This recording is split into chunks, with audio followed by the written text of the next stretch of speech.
Hello everyone, welcome to the channel. मेरा नाम है अमन और आज के इस लेक्चर के अंदर हम लोग करने वाले हैं class 10th linear equation in two variable exercise 3.3 का क्वेश्चन नंबर सेकंड और उसका करेंगे फर्स्ट पार्ट। तो चलते हैं सीधा क्वेश्चन की तरफ। लिखा हुआ है कि if form the pair of linear equation, आपको लीनियर इक्वेशन बनानी है in the following problems and find their solutions अगर वो होते हैं if they exist by the elimination method. Elimination method पिछली वीडियो के अंदर में हम कंप्लीट कर आए हैं। तो क्वेश्चन पढ़ लेते हैं। क्वेश्चन लिखा हुआ है, if we add 1 to the numerator and subtract 1 from the denominator a fraction reduces to 1। Reduces to 1 का मतलब ये होता है कि फ्रैक्शन रिड्यूस हो चुका है, मतलब जो इजिकल्स टू के इधर वाली जो टर्म है वो 1 है।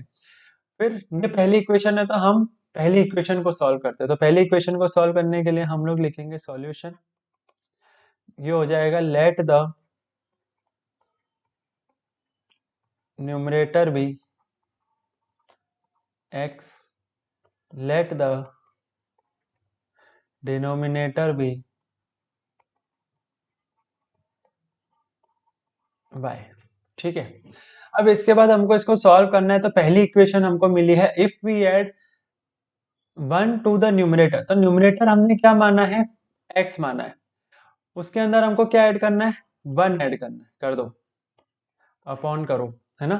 एंड सब्ट्रैक्ट करना है डिनोमिनेटर में से। डिनोमिनेटर हमने क्या माना है, y माना है। सब्ट्रैक्ट कितना करना है, 1 करना है। और वो इक्वल्स टू के इधर reduces to what, reduces to 1। तो ये हो गए 1। अब आपको इसको सॉल्व करना पड़ेगा। तो ये पूरा टर्म वहां पे चला जाएगा, 1 से मल्टीप्लाई हो जाएगा। तो ये हो जाएगा x plus 1 is equals to Y minus का 1। ये हो जाएगा x, ये प्लस का y यहाँ पे आके माइनस का y, ये हो जाएगा माइनस का 1। ये प्लस का 1 है तो यहाँ आके माइनस का 1 हो जाएगा। तो आपकी पहली इक्वेशन आएगी x minus Y is equals to minus का 2। ये इक्वेशन हो गई आपकी फर्स्ट इक्वेशन। ठीक है, अब दूसरी इक्वेशन यहाँ सॉल्व करेंगे। अब दूसरी इक्वेशन में पढ़ो क्या लिखा है, it becomes half. It becomes half मतलब कि वो हाफ हो जाता है। तो मैं बोल रहा हूँ कि इक्वल टू के इस तरफ हाफ आएगा आएगा।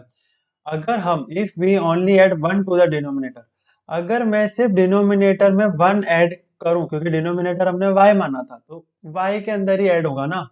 और x क्या है, कुछ भी नहीं, सिंपल। लेकिन फ्रैक्शन दे रखा है, डिनोमिनेटर दे रखा है तो न्यूमरेटर कुछ तो होगा, तो हमको उसको सिंपल x लेना पड़ेगा। अब इसको सॉल्व करेंगे, क्रॉस मल्टीप्लाई कर देंगे तो ये हो जाएगा हमारा 2x is equals to Y plus 1। ठीक है, ये हो जाएगा 2x minus Y is equals to plus 1। ये हो गई आपकी इक्वेशन सेकंड। अब क्या करेंगे,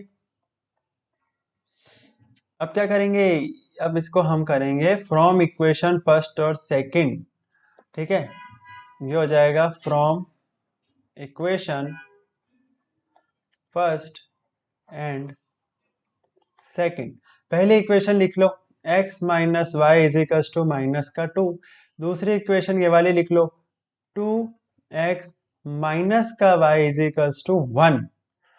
अब एक चीज आप नोटिस करो, ये लाइन वापस से हटाता हूँ और ये थोड़ी सी दूर बनाता हूँ। और एक चीज अब आप नोटिस करके बताओ, यहाँ पे माइनस है तो यहाँ पे प्लस है तो यहाँ माइनस होगा, या माइनस है तो यहाँ प्लस होगा, यहाँ पे प्लस है तो माइनस होगा। अब एक बात बताओ, क्या हमको किसी नंबर से मल्टीप्लाई करना पड़ेगा? क्यों? क्योंकि y जो है वो तो पहले ही दे रखा है ना, उसका जो कोफिशिएंट है वो 1 ही है, तो हमको चेंज करने की जरूरत नहीं। तो ये तो कट जाएगा, ये कट जाएगा। तो यहाँ पे लिख देता हूँ, ये हो जाएगा x माइनस का 2x जो हो जाएगा माइनस का x। तो यहाँ पे लिख देते हैं माइनस का x, और यहाँ पे आ जाएगा -2 -1 जो कि होता है माइनस का 3। तो आपकी x की वैल्यू कितनी आई, 3 आई। क्यों? क्योंकि माइनस से माइनस कट हो गया। अब हमें y की वैल्यू निकालनी है। y की वैल्यू निकालनी है तो हमको वैल्यू पुट करनी पड़ेगी। तो मैं बोल रहा हूँ कि यहाँ पे अब आपको लिखना पड़ेगा, पुट द इक्वेशन। मैं यहाँ पे लिख नहीं सकता हूँ, स्पेस की कमी है, पर आप यहाँ पे लिख लेना। ठीक है, इक्वेशन लिख लेना, put the value of x is equal to 3 in equation first. तो इक्वेशन फर्स्ट हमारे पास है x minus Y is equals to 2, sorry x minus Y is equals to -2। x की वैल्यू आ गई 3, ये हो गया माइनस वाई, ये हो गया माइनस का 2। Minus Y is equals to minus का 2, ये प्लस का 3 था, वहां जाके माइनस का 3 हो जाएगा। यहाँ पे सॉल्व कर रहा हूँ आगे का, तो लाइन खींच देता हूँ। ये हो जाएगा minus Y is equal to minus का 5, वाई इज इक्वल टू 5। तो इससे आपको पता पड़ा कि आपका फ्रैक्शन क्या आया। फ्रैक्शन का मतलब होता है न्यूमरेटर अपॉन डिनोमिनेटर। ठीक है, तो फ्रैक्शन में न्यूमरेटर हमने क्या माना था, x माना था, तो x कितना आया, 3 आया, और y कितना आया, 5 आया। तो ये हो गया हमारा पहला आंसर।